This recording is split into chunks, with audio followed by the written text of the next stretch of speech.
imperador daquela área ali, muito tempo depois, Napoleão então fala que não havia ninguém acima dele e coloca a coroa sobre si.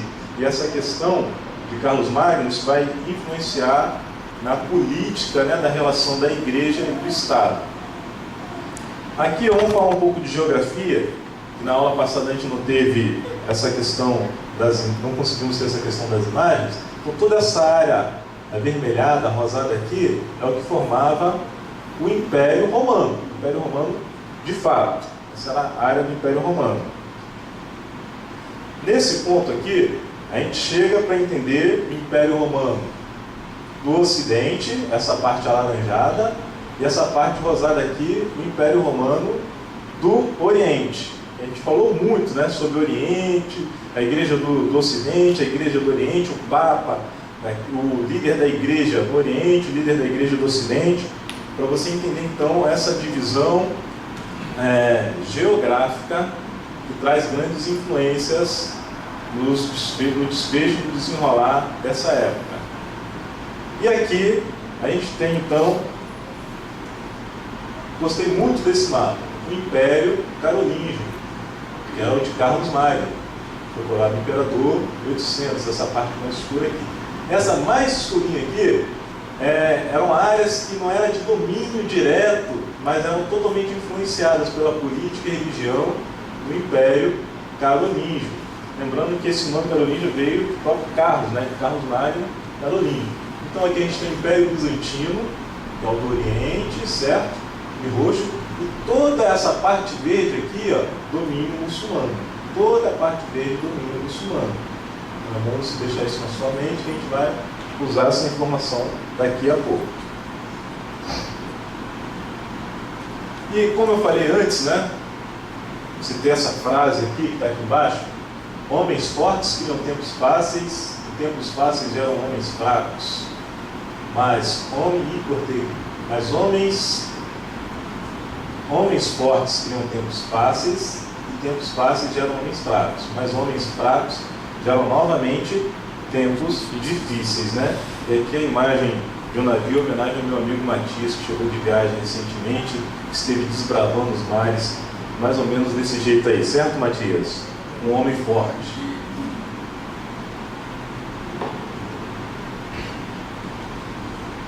Fatores do declínio do Império Carolíngio. Então, começo com aquela frase que chama a atenção, né, uma frase de efeito, e aqui a gente vem os fatores na prática, né, a morte de Carlos Magno. A morte de Carlos Magno foi um fator muito forte para o declínio do Império, porque ele era uma figura muito forte, uma figura que trazia muita credibilidade. Então, muito do Império se baseava então, na pessoa de Carlos Magno, pelos pontos que eu citei anteriormente. Ele era também um administrador, era um homem de batalha, era um homem que impunha o medo. Então a morte de Carlos Magno já era uma certa fraqueza no reino. Sucessão fraca. Luís o Pio. Luís o Pio então pega de 814, né, quando Carlos Magno morre, e vai até 840. Luís o Pio. Então ele recebe o império do seu próprio sucessor direto, só que nesse período de governo dele, o império se enfraquece muito. O poder dele, assim como imperador, já não era. Ele tinha o nome, o título de imperador, mas ele já não conseguia exercer a mesma função de imperador que o pai dele conseguiu exercer durante o período que foi imperador. E quando vem então a sucessão de Pio, Luís o Pio, aí que o império se divide de fato, porque tinha o modelo da herança teutônica. Como que era a questão do romano? O romano, o imperador passava para outro imperador e pronto, acabou.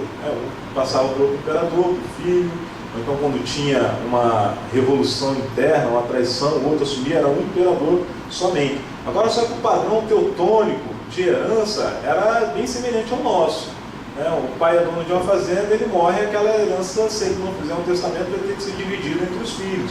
Era mais ou menos esse o pensamento da divisão da herança teutônica. E quando divide, enfraquece. Você vai ter que dividir as terras, você vai ter que dividir os empregados, vai ter que dividir o dinheiro, né? O dinheiro em si, o ouro que tinha.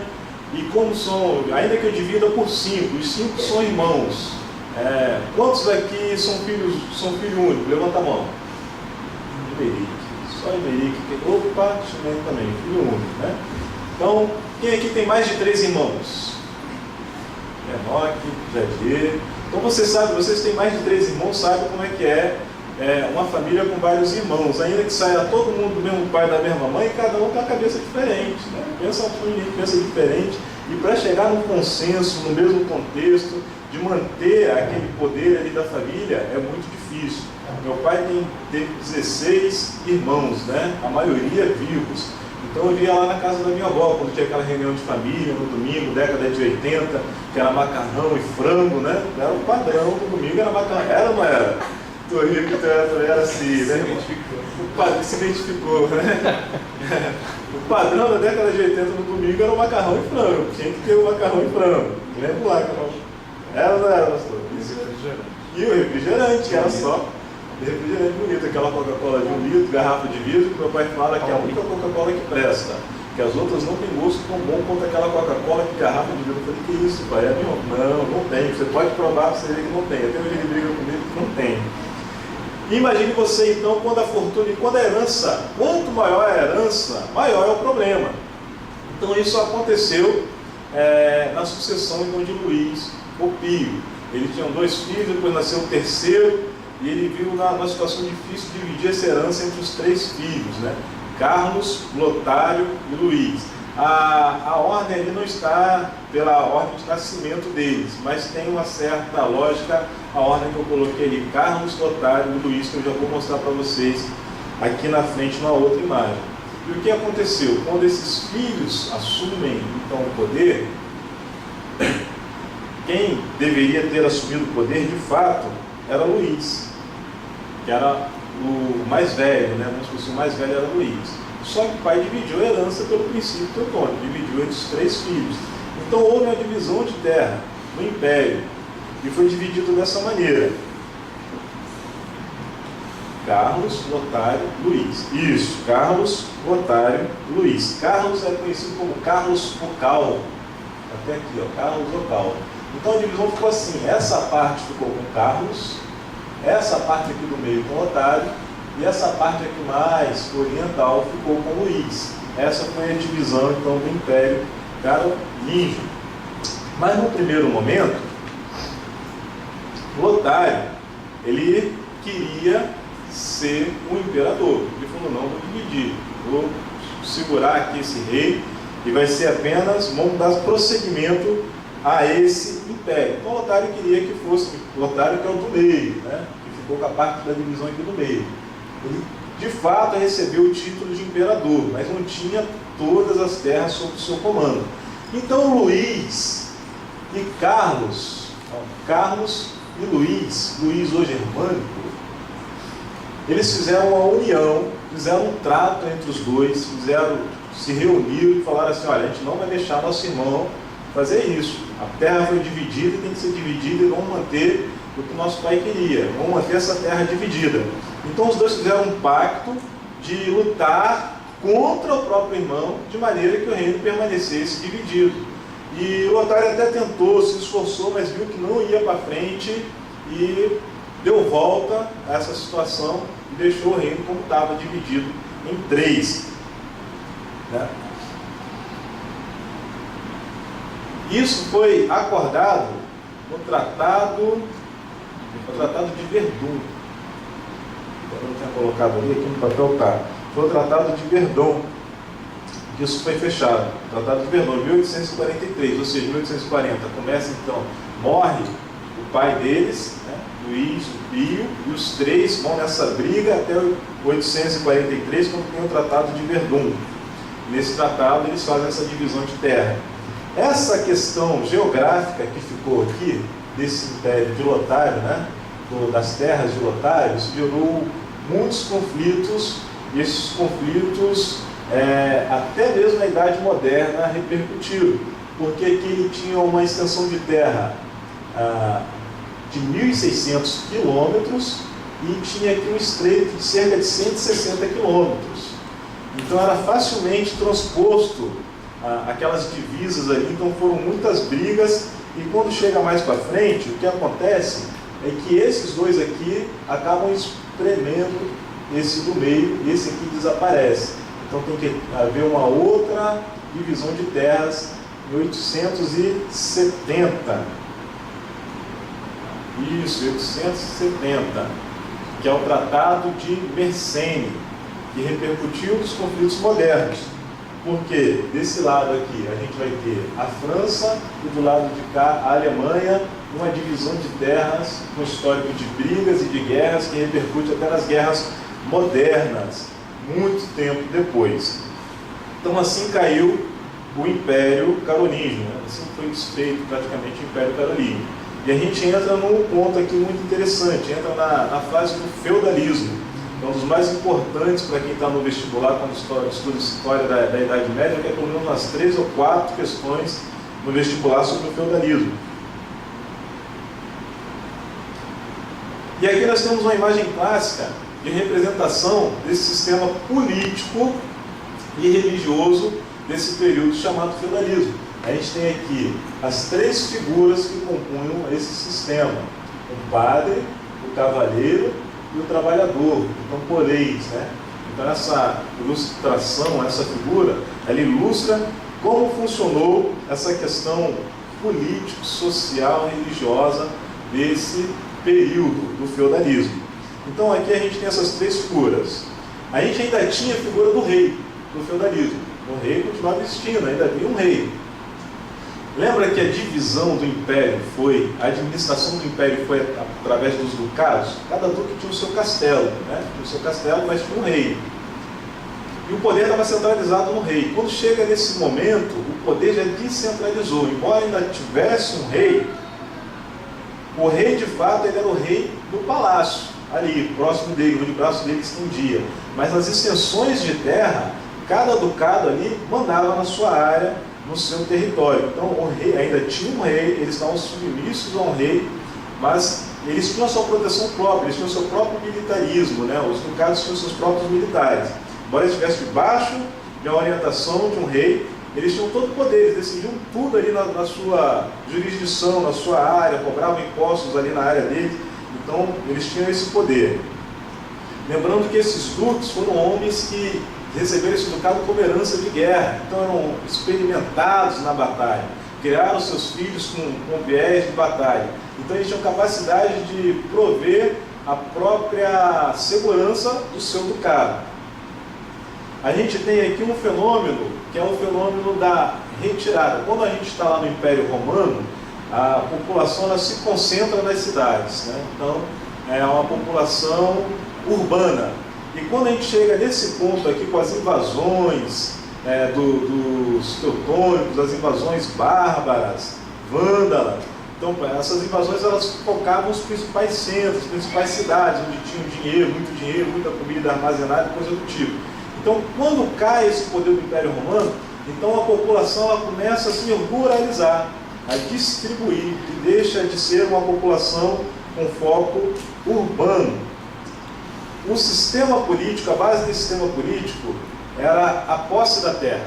Então, quem tinha terra tinha poder. Quem tinha bastante terra tinha mais poder.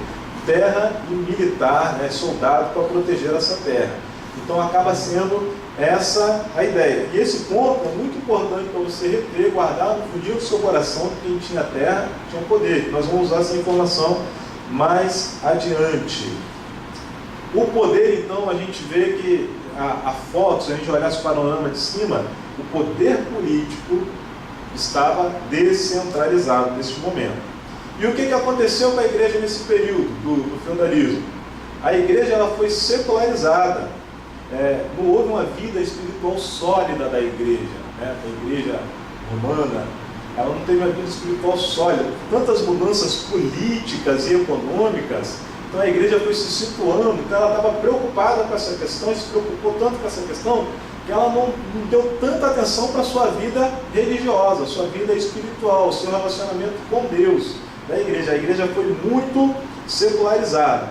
Um dos motivos da secularização da igreja nesse período é apontado pela seguinte situação: imagine que tivesse um ducado, o ducado de Águas Claras, né? e o dono do ducado de Águas Claras fosse Davi. Né? Davi tem cara de duque medieval, né? Que lutava com um martelo do lado e um machado do outro na ponta, assim, né? O desenho já pode até fazer uma foto do Davi. E era o ducado de Águas Claras comandado pelo Davi. O Davi teve 12 filhos. Igual Jacó, né? 12 filhos, né? 12 filhos. Estava ali debaixo da sua tutela. E ele sabia que não tinha como dividir a sua herança para 12 filhos. Então o que o Davi fazia? A igreja era um poder constituído, lembra que a partir de Carlos Magno, até mesmo antes de Carlos Magno, a igreja era um poder constituído, tinha bastante credibilidade. Então o que Davi falava? Mandava um dos seus filhos para a igreja, para ser um nobre da igreja, para estar no clero. E o filho do Davi, mesmo tendo 10 anos de idade, 12 anos de idade, quando ele mandava para a igreja, dependendo da oferta que ele desse para a igreja, o menino com 12 anos ele já começava como bispo praticamente dentro da igreja. Ele já tinha uma carreira assegurada, né? Já tinha uma carreira assegurada dentro da igreja. Então esse tipo de ação levou com que muitas pessoas assumissem cargos de liderança na igreja sem de fato ter um coração convertido, sem de fato estar preocupado com a questão eclesiástica da igreja, e preocupados o quê? Com a questão política e financeira e administrativa da igreja. Então esse é um dos fatores que levou a igreja a ser secularizada, fraca espiritualmente. Os filhos dos nobres, eles estavam interessados, na verdade, era no prestígio. O prestígio que o título, né, de um religioso da época tinha. Ele era bem recebido em todos os lugares que ele ia, sem contar a boa vida que eles tinham, né? A igreja era rica, então eles eram bem alimentados, eles tinham uma boa vida. A igreja se preocupou com o terreno, né? com as terras. Então a igreja cresceu bastante com as terras, é um ponto que a gente já vai mais à frente. Pontos positivos que a igreja conseguiu nesse período do feudalismo. O que é chamado a paz de Deus. Isso aí é um dos pontos que a história aponta como positivo, que foi influência direta da igreja. Foi um tempo de poucas regras. Hoje nós temos alguns tratados que normatizam as guerras, como é que elas têm que ser e coisa do tipo. Então a igreja deu um pontapé nesse sentido. Paz de Deus. Locais onde eram proibidos os combates. Então foram dois termos, paz de Deus e trégua de Deus. Na paz de Deus, era proibido brigas por rixas pessoais. Porque, embora o ducado de Águas Claras, sob a direção do duque Davi, e o ducado de Taguatinga, alguém mora em Taguatinga aqui? Quem mora em Taguatinga? Marcos Vinícius. Marcos Vinícius. O ducado do Marcos Vinícius de Taguatinga estivesse sob o comando do rei, como é que é o nome do nosso governador aqui mesmo? É o Ibanez, do governador Ibanez. Isso não proibia os dois de brigar entre si, não declarava guerra, porque eles eram brigões, né? Eles vinham de uma tradição de muita briga, de luta. Ah, não gostei, declarava guerra um contra o outro, e brigava, o pau quebrava, até que um vencia e chegava a um armistício. Então a igreja determinou o seguinte, que eram proibidas rixas, brigas, guerras, por rixas pessoais. Porque um não gostou do outro, olhou para o outro. Igual a gente viu recentemente, né? Puxando aqui um parênteses, um policial que foi assassinado por um policial civil. Os dois estavam dentro da boate, um passou e esbarrou no outro. Pô, por que vocês esbarrou em mim? Eu não gostei, tá, olho do outro, tirou a arma e matou. Mais ou menos isso, né? Motivos fúteis, eles começaram a guerra. Então a igreja falou rixas pessoais, não pode fazer guerra por rixas pessoais, não podem matar pessoas desarmadas, proibido o roubo, a violência, o saque em lugares sagrados, ou seja, protegeu a si mesmo, claro, a igreja, né? E a trégua de Deus. A trégua de Deus eram alguns dias do ano em que eram proibidos os combates. Não podia combate em um determinado período do ano. Não podia lutar de noite, não podia lutar a partir da tarde de quarta-feira até o nascer do sol de segunda-feira, ou seja, de quarta-feira à tarde, quando o sol se pôs, até segunda-feira pela manhã, era proibido guerrear. Então, estava em campanha de guerra, deu quarta-feira de tarde, pessoal, larga as armas, segunda-feira a gente volta e continua essa briga, continua a batalha. E dias e períodos festivos de festas eclesiásticas, ou seja, os dias que fossem dias santos para a igreja, também era proibido a batalha. Então isso aí fez com que reduzisse muito a quantidade de lutas internas, de violência interna. Então acabou sendo um ambiente pacífico dentro do possível da realidade de guerra que aquele povo tinha. No final das contas, sobravam mais ou menos 100 dias do ano que eles pudessem lutar, ou seja, menos de um terço do ano estava autorizado a lutar, e eles cumpriam, porque quem descumprisse era punido severamente, porque esse tratado a igreja levou diante do rei, o rei concordou, então era lei, isso era cumprido. No final desse período, nós temos aí uma outra dor de cabeça, tanto para os reinos, né, que já estavam com uma certa estabilidade, que são as invasões vikings, no século XIII ao século X, do século X ao século XIII. Então os vikings, eles invadem a Inglaterra, a Normandia e o sul da Itália. Mais à frente a gente vai comentar um pouco mais também sobre os vikings. Edson, você pode colocar para mim aí o vídeo do feudalismo? Eu acho que é um vídeo de mais ou menos 5 minutos, que é um período tão rico, que tem umas ilustrações aqui interessantes, né? Então eu quero que você foque principalmente nessas questões políticas que eu comentei aqui.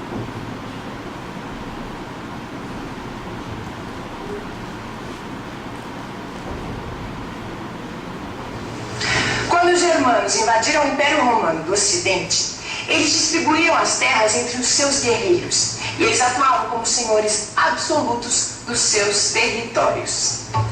Após a morte de Carlos Magno, os reis se mostraram incapazes de defender os seus súditos. Os senhores das terras organizavam a defesa de suas propriedades por conta própria.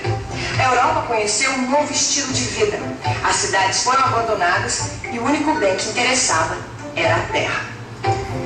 A figura do rei continuava existindo, mas na prática a autoridade do rei ficava limitada aos seus domínios particulares. Pouco a pouco, perdeu-se a noção de Estado. A autoridade era exercida pelos donos de propriedades. Eles ofereciam proteção aos mais pobres em troca de terras e impostos. Quem pedia a proteção do senhor feudal se transformava no seu vassalo. O vínculo entre o vassalo e o senhor feudal acontecia numa cerimônia chamada de homenagem.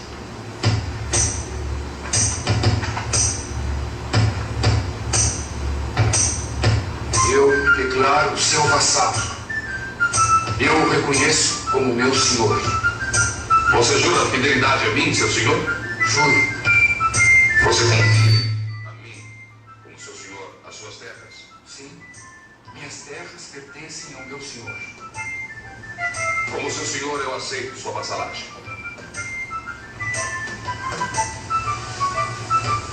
E lhe prometo proteção.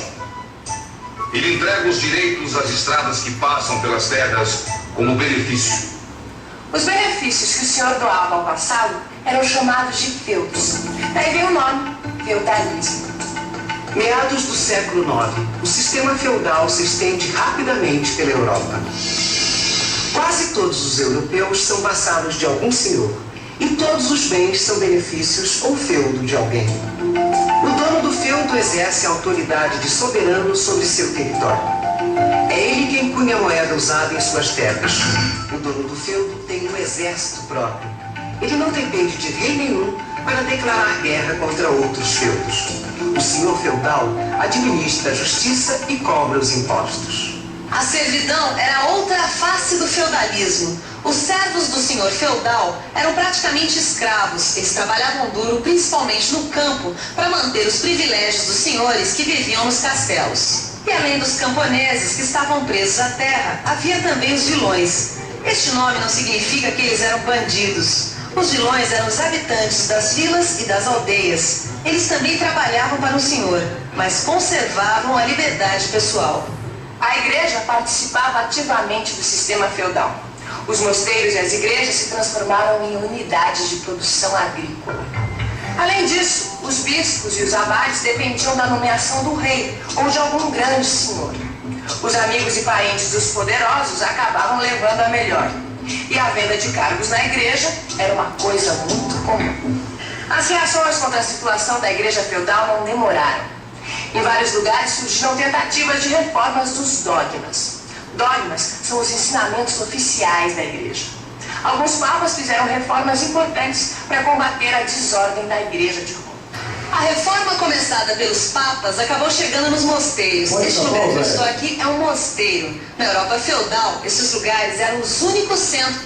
Obrigado, pode tirar. Acho que até já deu que a intenção era mais ilustrar com figuras e imagens o sistema feudal que trouxe esse impacto então na vida social, política e religiosa da época. Então a gente vai para o próximo passo.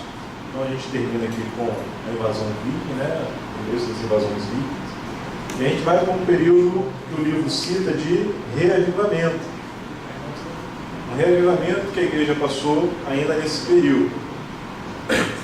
E em que sentido desse reavivamento? Porque houve o aumento do poder papal. Então houve. Oi? Fique à vontade. Uma pergunta simples. Pode perguntar até a complicada. O pastor responde tudo aqui. Não, essa questão assim, a gente sabe que essas questões históricas, né, tem várias visões, leituras. Isso aí é uma coisa assim, como é que eu posso dizer? Que tem algum consenso ou há divergências? Por incrível que pareça, né? Embora o professor Denis Isidro tenha mostrado os vários pontos de vista da história, esse período aí é um período que ele é bem sólido. A história é bem sólida do que é contado, a visão da igreja, né? Mas você pode fugir um pouco pela ênfase que a igreja dá uma determinada ênfase. Se pegar um historiador, por exemplo, do Oriente, ele vai dar uma outra ênfase. Mas quando você junta tudo, você vê que de fato foi isso que aconteceu, é isso que acontecia mesmo ali naquele período, né? As lutas, o modo de vida, a cultura, o poder político, a divisão de terra, as heranças. Não sei se é esse o sentido. Se de fato era do jeito que a história mostra esse período, era assim mesmo. Há um consenso de vários estudiosos. Há um consenso. E eu lembro que na faculdade, na Escola das Cadeiras que eu fiz, e a professora ela também é uma autoridade no assunto, ela também chamava atenção para esse ponto, que muitas coisas da história já moderna há opiniões muito divididas e às vezes até controversas. E nesse período da história aí, as opiniões elas casam bastante, mesmo em diversos autores diferentes, pesquisadores diferentes, linhas de pesquisas diferentes, né? Elas casam bastante nesse ponto aí. Voltando aqui para o reavivamento, um aumento do poder papal. Fatores do crescimento do poder papal. Documentos de apoio. O que seriam esses documentos de apoio? Lembra que eu falei agora há pouco a questão das terras, quem tinha terra tinha poder, né? Então, a igreja levantou documentos que afirmavam, por exemplo, que Constantino, lá cerca do ano 300, recebeu um grande milagre e agradecimento, fez uma grande doação de terras para a igreja, uma grande doação de terras para a igreja. Então, nesse período aqui de 750, foi durante o papado de Pepino, né, 756, o Império, né, o governo de Pepino, de 756, esse documento foi levantado, foi requerido de volta essas terras para a igreja. E ele deu essas terras para a igreja com base nesse documento que dizia que Constantino tinha doado essas terras.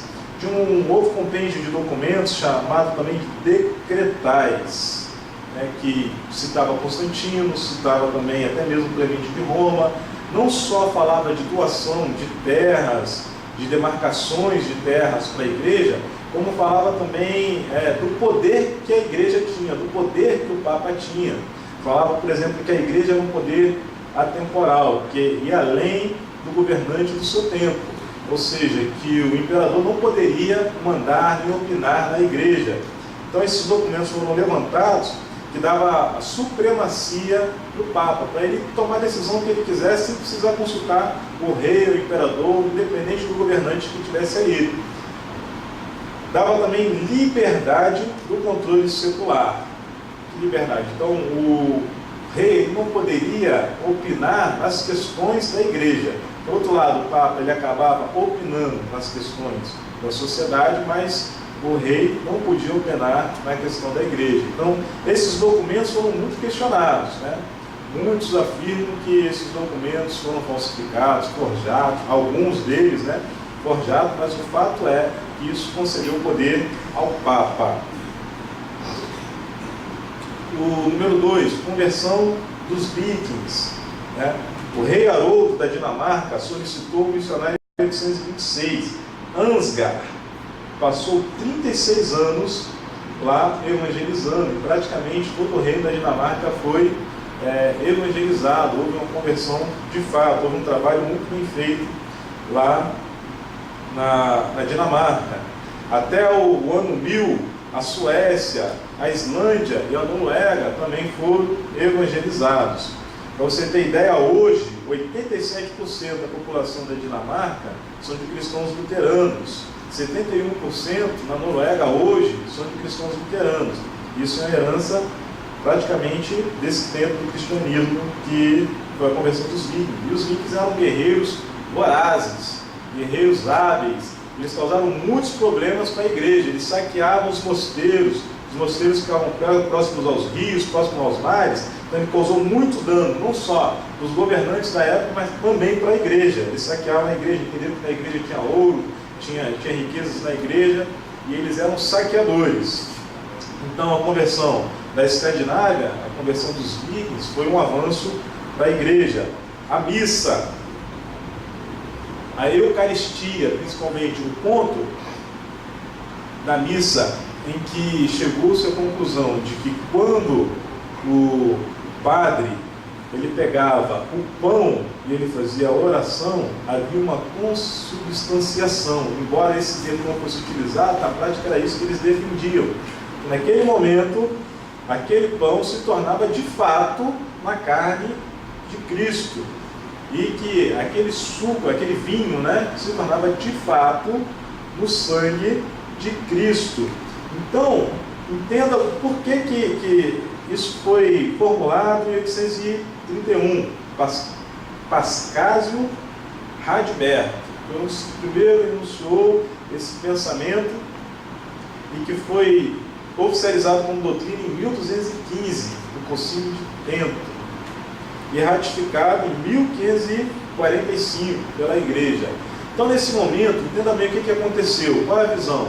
Poxa, se o Papa ele tem poder para transformar o pão na carne de Cristo, o Papa é muito poderoso. Então, era reconhecido diante dos homens, reconhecido diante da Igreja, o poder papal. Então, olha o tamanho, a magnitude do poder que o Papa tem. Ele é uma representação tão grande de Deus na terra, que quando ele pega um simples pão feito de trigo, ao fazer essa oração, aquilo ali se transforma no próprio corpo de nosso Senhor, como eles falavam. Então isso trouxe poder para o Papa, né? Uma representação de poder. Reforma monástica. Os mosteiros passaram por uma grande reforma, os mosteiros. Os mosteiros eram um ambiente rico e corrupto. Ofereciam a vida confortável e segura, ninguém atacava os mosteiros. Então era um lugar de segurança. Então, no ápice desse conforto, chegou um ponto que eles estavam acomodados. A gente falou aqui de um Papa que decidiu ir para o mosteiro para se dedicar a Deus. A gente viu de outro estudioso, Agostinho, que foi para o mosteiro porque queria aprender e se dedicar e se aprofundar no conhecimento de Deus. E chega nesse momento aqui que muitos mosteiros, eles entenderam que muita gente ia para lá para ficar na vida boa. O tempo passar, eles não tinham compromisso com santidade, eram corruptos e coisa do tipo, e houve então uma reforma monástica nesse período no mosteiro de Cluny, na França. Assim mesmo que Cluny. O mosteiro de Cluny, na França. De Claraval, né? Bernardo de Claraval. Isso, ele mesmo. Pra gente, né? Mas é Bernardo Claraval. Aí tem vários hinos do cantor cristão desse cara. Mesmo desse, do Bernardo de Claraval. Então, a herança, os hinos, já é uma herança dessa renovação desse mosteiro. Colocaram lá grandes estudiosos, né, grandes teólogos, Berno, Odo, para controlar, e ele teve isenção do controle secular. E episcopal. ele exercia uma autogestão, ou seja, o chefe do mosteiro ele tinha contato com o Papa, mas o Papa não influenciava o que estava acontecendo no mosteiro. E esses homens eram homens de fato santos, homens comprometidos com a teologia, com o crescimento espiritual da igreja, de maneira que o trabalho deles prosperou tanto que vários outros mosteiros foram abertos debaixo dessa mesma administração. Ou seja, então, outros mosteiros passaram para ficar abaixo da administração do mosteiro de Cluny, mas esses outros mosteiros também não tinham contato direto com o Papa, né, com o alto clero, lá junto do Papa. Então foi uma reforma monástica. Quando chegou no século XII, havia mais de 1.100 mosteiros sob a administração de Cluny. Um dos pontos levantados, teológicos levantados nesse período dos mosteiros, desse reavivamento, dessa reforma, foi que eles condenaram e praticamente conseguiram abolir, banir a simonia, ou seja, a compra de títulos dentro da igreja. A gente falou anteriormente, então eles combateram isso diretamente e praticamente conseguiram acabar com essa questão. Outra questão que eles combateram foi o nepotismo. Os parentes do alto clero, eles tinham uma carreira meteórica dentro da igreja, então os filhos dos nobres, e já passou por uma questão meritória, como se fosse por um mérito da sua disciplina no mosteiro, que é ditar a sua vida clérica. E também a questão do celibato, foi defendida por eles, e isso se tornou praticamente comum em um censo a questão do celibato. Terminou em 1790. Nesse período também tivemos líderes capazes, meio à corrupção, alguns se destacaram, como Nicolau I, que sustentou a supremacia do Papa, Leão IX, e entre Nicolau e Leão IX, houveram 40 papas, cerca de 40 papas, e poucos se destacaram positivamente, mas alguns se destacaram positivamente. Uma história que aconteceu nesse período, para você ver a decadência papal que acontecia, por que era necessário o destaque, houve um papa chamado Bento IX, que foi expulso. Ele foi expulso do papado. Tão mal que ele estava conduzindo, ele foi expulso. E ele retornou depois ao papado, tomou de volta, conseguiu tomar de volta o seu papado. E uma vez que ele tomou o papado de volta, ele falou, não quero mais ser o papa. E colocou à venda. E vendeu por uma fortuna. E chegou um homem e comprou o papado dele. Foi o expulso, retornou, vendeu por uma fortuna. Isso, Gregório VI. Esse homem que comprou, o nome dele é outro, Gregório VI é o nome de Papa, E ele foi e comprou então o papado por uma fortuna mesmo. Ele vendeu, olha, eu sou o Papa, estou vendendo, não quero mais. Quem quiser ser, só parar que vai ser o Papa. E esse homem comprou e ele virou o Papa Gregório VI. Só que aconteceu o seguinte, depois que ele vendeu, pegou o dinheiro, ele falou assim, olha, pensando bem, não quero deixar de ser Papa não, mas também não queria devolver o dinheiro. Então, nesse período, o rei Henrique III convocou um sínodo e conseguiu depor o Papa Bento e o Gregório. E o Gregório foi obrigado a renunciar. Então ele pegou e elegeu o Bruno, elegeu o Leão IX, que era parente desse rei Henrique. Ele elegeu então o Leão IX. Então houve nesse período aí um pequeno momento em que haviam 3 papas. Porque o rei elegeu um papa, tinha o Bento IX, que vendeu, mas não queria deixar de ser papa, e tinha o Gregório VI, que comprou e falou, não, já paguei, eu sou o papa. Então houve um período que tinha os 3 papas. Então isso aí reflete esse momento da igreja, da liderança, e esse Papa Leão IX não foi um bom papa.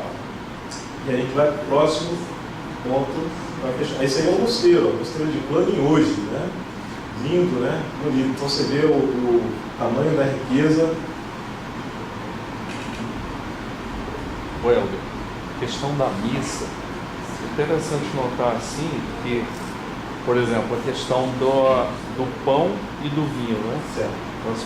Então tem 3 teorias, por exemplo, teoria da transubstanciação, que a Igreja Católica acredita até hoje.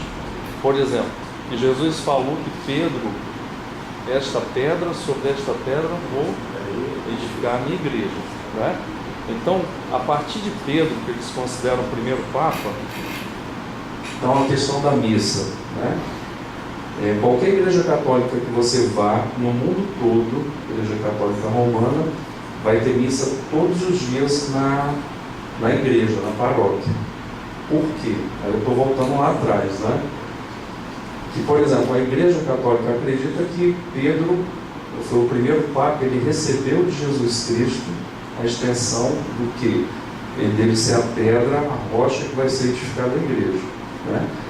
Na missa acontece o quê? Acontece a repetição do sacrifício de Cristo. Por isso que tem o Cristo crucificado, porque tem que revalidar a missa. A missa vai fazer o quê? De novo, vai fazer a apresentação do corpo de Cristo e do sangue de Cristo. Aí que vem a transubstanciação, que é o quê? Eles acreditam quando o sacerdote, que é da linhagem de Pedro, ele revalida aquele sacrifício de Cristo, está ali crucificado, para a gente já foi crucificado e ressuscitou, e ali quando o sacerdote pega o pão e o cálice, ele está ali exatamente, quando pega na mão dele, se transforma os elementos, o pão e o vinho se transformam no corpo de Cristo, que é o pão, e no sangue de Cristo, literalmente, por isso que é uma transubstanciação. E Lutero acredita na consubstanciação, que é o que? Chama até o movimento de empanação. Claro, já viu o frango empanado, né? Tá? Então o que acontece? No movimento de empanação ou consubstanciação tem o que? Tem o elemento pão e parte também o corpo de Cristo. E tem o elemento vinho e parte desse vinho é também transformado, né? Como chama transformado, é presente ali naquele elemento o sangue de Jesus, por isso que é consubstanciação. O pão continua sendo pão e o vinho continua sendo vinho, agora com a presença do corpo de Cristo no pão e com a presença do sangue de Cristo no vinho, por isso que é consubstanciação, as duas substâncias juntas e ambas, tanto no pão como no vinho. E tem a presença que os presbiterianos, por exemplo, acreditam que é o que? A presença espiritual de Jesus no pão e no vinho. As igrejas reformadas acreditam assim. As igrejas batistas, já tem um quarto, que é o que? Acreditam como simbolismo da presença de Deus. Nós acreditamos na presença espiritual, né? Jesus aqui, a gente vai ter a ceia daqui a pouco, mas a gente vê isso como um símbolo da presença de Jesus Cristo, que é o corpo dele, e do sangue derramado na cruz, que é o vinho representado. A gente coloca vinho, coloca suco de uva, né? Então a Igreja Católica acredita que realmente o pão é o corpo de Cristo e o sangue e o vinho é o sangue de Cristo mesmo, quando o sacerdote pega, igual você falou, né, com propriedade. O Lutero já acredita na consubstanciação, os dois são misturados, o corpo de Cristo é o pão, junto com o pão físico, e o sangue de Cristo está misturado com o vinho. E a Igreja Reformada acredita na presença espiritual de Jesus na ceia do Senhor. E a Igreja Batista, com simbolismo, o pão e o vinho, a presença do corpo e do sangue de Jesus.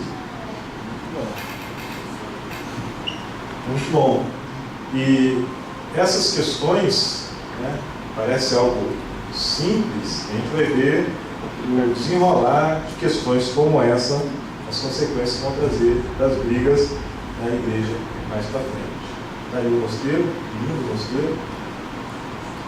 E a gente chega aqui então no cisma do Oriente. A gente entra nesse ponto para fechar aqui o cisma do Oriente. Fatores que enfraqueceram a igreja do Oriente. Disputas com o islamismo. Lembra aquele mapa que a gente viu no começo? O tamanho da extensão do Islã? Ele começava do Oriente. Então, a igreja do Oriente, lá, o Império Bizantino, eles combateram demais guerras, não só guerras, mas também os conceitos religiosos do Islã, que ao tempo todo ficavam forçando, tentando entrar para o Império. Então, no momento que a igreja ela coloca as suas forças, a sua atenção para combater, para guerrear, há uma certa estagnação, né? Não há um avanço. Ela deixa de crescer porque ela está preocupada em não perder aquilo que ela tem, não está preocupada em crescer. Estagnação teológica.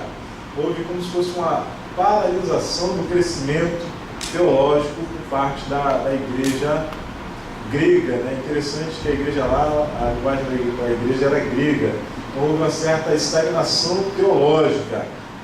Eles começaram a discutir tantos assuntos pequenos e tal, como que eles parassem de crescer teologicamente. E controle do imperador. Lembra que no Ocidente, na igreja do Ocidente, a gente tem aqueles documentos lá, os decretais, que levantavam a questão, olha, o imperador não pode dar opinião nas ações da igreja. Lá no Império do Oriente, isso acontecia. O imperador é como se... A gente vai fazer aqui um paralelo da igreja do Oriente e do Ocidente. Então o imperador opinava tanto dentro da igreja do Oriente que isso acabou influenciando negativamente e a igreja houve uma paralisação, um enfraquecimento da igreja do Oriente. As diferenças entre o Oriente, a igreja do Oriente e a igreja do Ocidente. Né? A questão da teologia. A teologia do Ocidente era voltada mais para questões práticas, para aquilo que a população fosse colocar em prática. A gente viu daquele primeiro Papa, que eu citei na aula passada, que ele era bem simplista, e ao mesmo tempo ele colocava um grupo para se aprofundar, mas se tinha questões práticas, o que a igreja tem que colocar em prática, o que a gente tira de prática, né, desse pensamento teológico, desse contexto, desse livro. Então isso acabou dando uma solidez maior diante da população como um todo. Já a igreja do Oriente era a igreja mais filosófica, eles eram influenciados pelos escritos gregos, né, da filosofia romana, tinha esse viés muito filosófico. É uma diferença da igreja do Oriente para a igreja do Ocidente. O celibato, a igreja do Ocidente adotou o celibato, a igreja do Oriente não era a favor do celibato, apenas para os altos cargos da igreja, o celibato. Abaixo dos bispos, os padres poderiam se casar normalmente. Então isso era choque entre as duas igrejas, eram pontos que chocavam, que dificultava uma conversa, né, um diálogo entre as duas igrejas.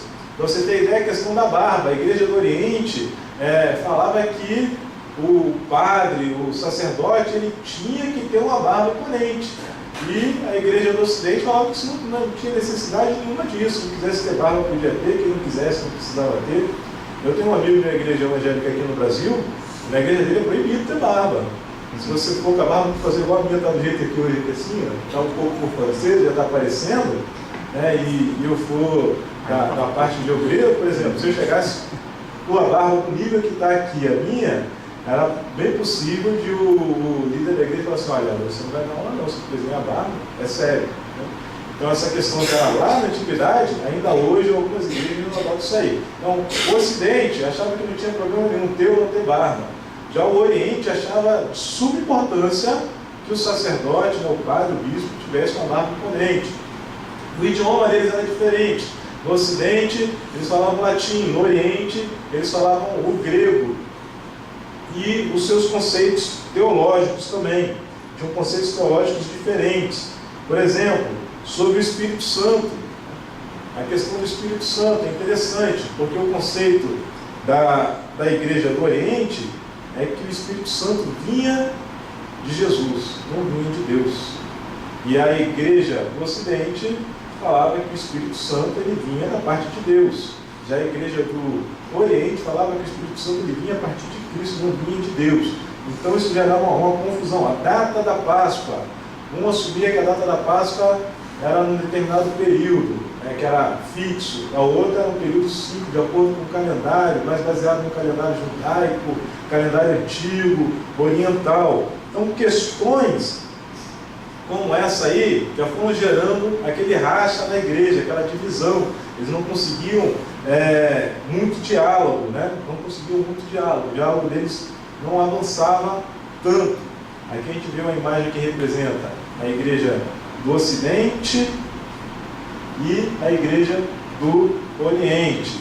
a imagem, que é o cisma de fato. Iconoclastia, a questão das imagens na igreja, foi outro ponto assim que gerou muita briga entre as duas igrejas, porque a igreja do Oriente chegou a um ponto de abolir totalmente todas as imagens, deixando apenas a Bíblia dentro do templo. Já a igreja do Ocidente achava que isso não tinha problema nenhum ter as imagens. Inclusive Carlos Magno defendia as imagens dentro da igreja, os ícones, né, da história da igreja, dos santos da igreja. Então a igreja do Oriente proibiu, por exemplo, que fizesse, primeiro eles proibiram que fizesse qualquer autoflexão, não sei se qual é o nome, né? Quando a pessoa se curva, não podia se curvar diante de nenhuma imagem. Genoflexão, isso mesmo. Genoflexão. Primeiro foi essa proibição, e depois chegou um ponto mais extremo. Não, tira tudo. Imagem apenas a que representar Cristo, assim mesmo não pode fazer nenhuma reverência diante da imagem, que isso vai ser um sinal de idolatria. E isso foi influência do islamismo, né? Que era, o islamismo apontava para a igreja do Oriente e falava assim: vocês são, quando a gente presta reverência, idólatras. Vocês são idólatras, estão reverenciando imagens, escultura e coisa do tipo. Então foi uma resposta ao islamismo e um conceito teológico que eles abraçaram e que gerou muito dessas brigas entre as duas igrejas. E aí o que de fato gerou o rompimento, que eles, que gera mesmo ali o fato gerador, a gente vê que veio construído, né? Esse cisma, essa rachadura, ela veio sendo construída, com várias diferenças, várias posições diferentes. Isso tudo foi dificultando o diálogo, e chega então a algo que é considerado pequeno. Miguel Celulário condenou a igreja do Ocidente pelo uso de pão não levedado na ceia. Aquele pão fininho, né? A hóstia. Falou assim: isso aí está errado, porque o pão tinha que ser um pão. E vocês fazem a Eucaristia, a Santa Ceia, com esse pão não levedado. E falou que aquilo lá então era uma heresia. Uma heresia, como é que se diz? Imperdoável. E condenou. Então o Papa Leão IX enviou um cardeal e 2 ministros para irem lá em Constantinopla, para ir lá no Oriente, da Igreja do Oriente, para tentar conversar sobre isso. Então, vamos ajustar esses termos, vamos ver se a gente chega nessa questão, vamos ver o que a gente consegue fazer. E no dia 16, e chegando lá, eles viram outras coisas também que não batiam, começou a ter mais brigas, né? E começaram mais discussões teológicas, e encontraram outros pontos que eles achavam absurdos, e tão absurdos, ao ponto que no dia 16 de julho de 1054, na Catedral de Santa Sofia, foi deixada lá então uma carta de excomunhão, talvez excomungando a igreja do Ocidente, né? do Oriente. O Papa que foi lá como embaixador, o Papa não, o cardeal que foi lá como embaixador, falou assim: vocês são hereges, deixou lá uma carta de excomunhão. Vocês hoje não fazem mais parte da igreja católica, né, da igreja universal, vocês são os hereges. E mandou então essa carta. E a igreja do Oriente respondeu também com a excomunhão da igreja do Ocidente. Não, vocês são excomunhados, porque vocês estão totalmente fora daquilo que Deus está querendo. Então essa excomunhão, essa dupla excomunhão, ela só foi revogada em 1975 pelo Papa Paulo VI. Consequências desse racha, consequências desse cisma, né? Por conta do cisma, né? A hóstia. Quem já assistiu desenho animado, né? Bastante desenho animado, quando tinha lá aquele personagem que pegava um peso para fazer exercício, que tinha ali, vamos supor, 100 quilos. Ele estava quase aguentando mais de 100 quilos. Daqui a pouco vinha uma moça que posava, aí desmoronava, o peso descia de 20 andares, quebrava tudo. Aí você pode chegar no final das contas e falar assim: caramba, tu viu só o que aquela moça fez, né? Poxa, acabou com tudo. Então, a gente pode fazer uma certa associação desse contexto de que era algo pequeno, que de fato ele gerou o cisma, o racha, que chegou ao ponto assim, não, então eu não estou mais com você, eu vou abrir para cá, eu vou abrir para lá, mas foi algo que foi construído de várias diferenças, de vários distanciamentos ao longo do tempo, que culminou nessa discussão mal resolvida deles aí no cisma. Consequências do cisma. Houve a dificuldade ecumênica, então se fechou. Principalmente o Oriente, ela se fechou e se tornou uma igreja mais fechada. O Oriente se isolou da cultura do seu tempo, se isolou, não participou da Renascença, nem da Reforma, que não atingiram a igreja do Oriente. Quando ele se afastou da Renascença, a gente pode olhar como o livro mesmo orienta, né? A igreja ela ficou mais intocada. Ao mesmo tempo, ela não participou das mudanças da sociedade, então ela não pôde opinar nem aquilo que vinha contra a igreja. Ela não pôde se defender daquilo que vinha contra a igreja, que ia prejudicar a igreja, diferente da igreja do Ocidente, que participou desse movimento da renascença cultural e, embora tenha deixado algumas coisas entrarem na igreja, ela se alertou para coisas que poderiam prejudicar a igreja e se defendeu em tempo. Lado bom, quais foram as conquistas boas da igreja do Oriente? Né? Conseguiu evangelizar a Rússia e muitos países do leste europeu.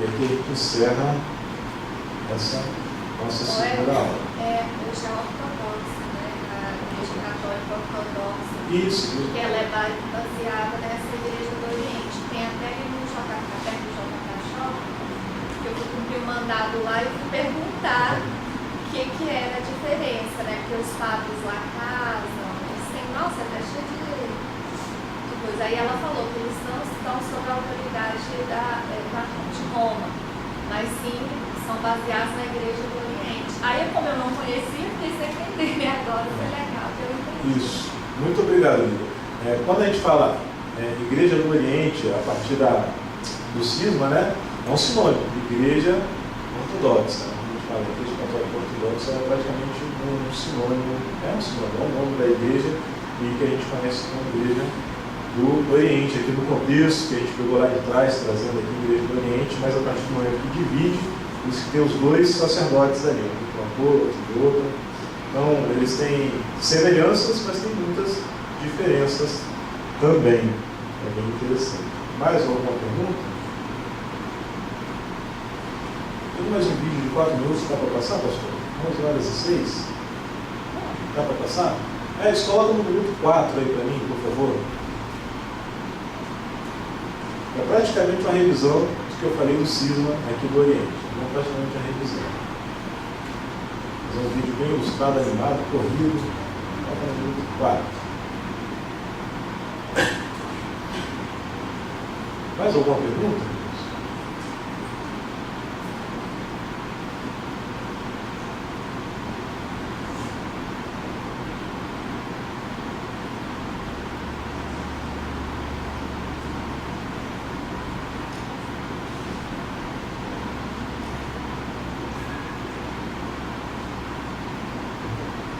O povo de Constantinopla atuou como intermediário no comércio de mercadorias, ajudando todos os lados. Então, eles trabalharam muito no comércio e prosperaram financeiramente. Até o meio. Vai. Vai o palco um pouquinho. Aí, mais para frente. Aí. Dados e turbulentos. Por um lado, os povos germânicos foram conquistando tudo à sua volta e foram caminhando em direção a Roma. Desculpa, Por outro lado, mais para frente. havia um número crescente de cidadãos romanos que... Pode ir. Aí. Isso significava que os romanos podiam praticar livremente o cristianismo sem temer a perseguição ou a prisão. Mas, claro, os romanos orgulhosos que ainda viviam em Roma não estavam, digamos, muito felizes com todas essas decisões. Eu não concordo com tudo que Constantino fez. Em primeiro lugar, como pode existir um Império Romano que não é governado a partir de Roma? Em segundo lugar, o que está acontecendo em Roma? Diante de tanto descontentamento, no ano 395, um sucessor de Constantino, o imperador Teodósio, dividiu o império em dois após sua morte.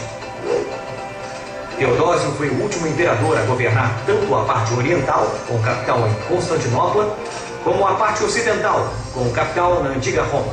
Seus dois filhos foram os herdeiros dessas duas partes. Mas os dias do Império Romano do Ocidente estavam contados e nada poderia deter o seu fim inevitável. No ano 476, o último imperador do Império Romano do Ocidente, Rômulo Augusto, foi deposto por Odoacro, um general germânico. Pedaço a pedaço, o Império Romano, que durou tantos séculos, começou a cair. O grande Império Bizantino. O Império Romano não foi completamente destruído.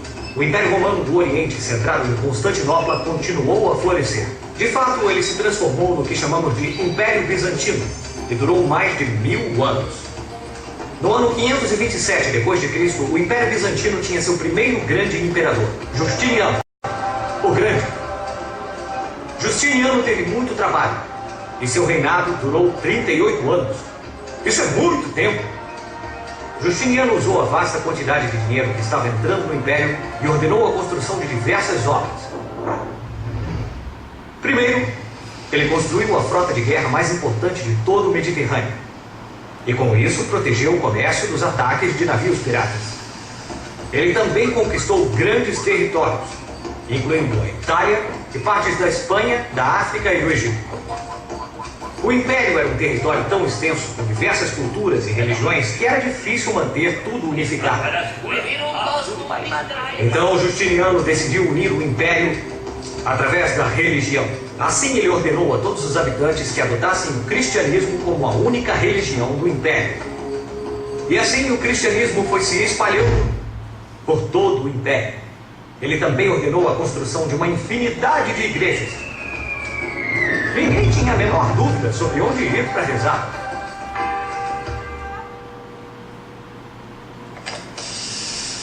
As duas igrejas. O imperador Justiniano queria o melhor para a igreja de Constantinopla. Ele decidiu construir uma obra-prima, a Igreja de Santa Sofia. Um edifício que foi um milagre da arquitetura. Sua cúpula media aproximadamente 31 metros de diâmetro e 55 metros de altura. E da maneira como a cúpula foi construída, parecia que ela estava flutuando no ar. A igreja era o símbolo da unidade e da força do Império sobre o cristianismo. Mas fora do Império de Justiniano, de volta a Roma, vivia o chefe da igreja cristã, o Papa. E ele tinha autoridade sobre todo o mundo cristão. Os papas daquele tempo não poderiam ter gostado do poder que Justiniano foi ganhando e de sua influência sobre os cristãos. Ué, espera um pouquinho aí.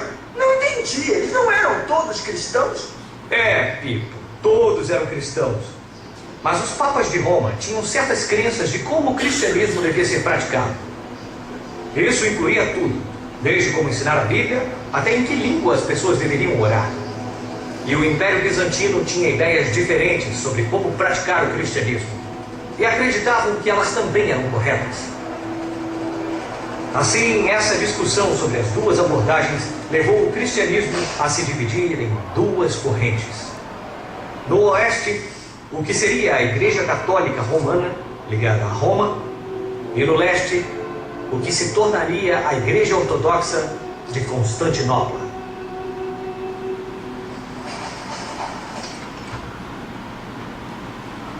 Obrigado, Edson.